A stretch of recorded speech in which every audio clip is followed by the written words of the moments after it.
Nous venons de voir l'homme le plus stupide du Royaume-Uni, maintenant allons voir l'homme le plus intelligent du Congo. Cet homme est tellement intelligent qu'on ne comprend absolument rien à ce qu'il raconte.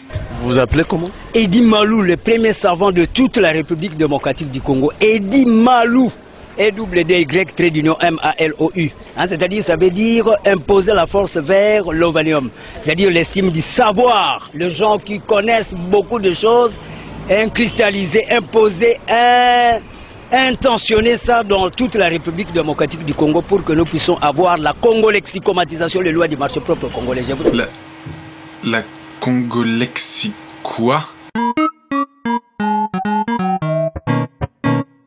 Eh bien, la congolexicomisation des lois du marché, c'est quand les lois du marché se congolexifient.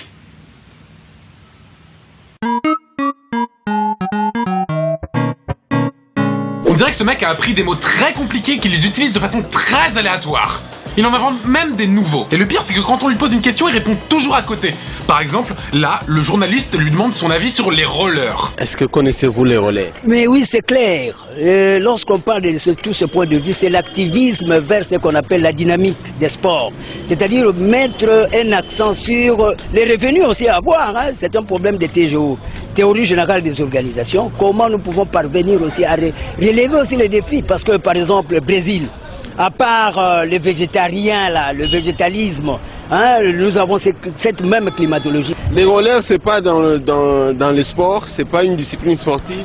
Oui, ça fait allusion, parce que quand on parle des sports, on voit la nucléarité. La nucléarité des rollers? Ce genre de personne doit être absolument horrible dans la vie de tous les jours. Tiens, tu veux un peu de salade avec tes anchois? Je pense que vidéoludiquement, on est proche d'un CAC 40 sous-évalué en sinusoïde trapézifère, ça c'est clair, c'est même l'évidence même. Et que l'égocentrisme aigu n'est pas une fin sociétale à but non lucratif, c'est la phallocratie morbide et chronophage qui entre en résistance sous les ramifications d'une sorte de dictature informatisée sans aristocrate. En gros, pour faire simple, je suis pour la congolexicomatisation des lois du marché. Bah, fallait le dire tout de suite, hein.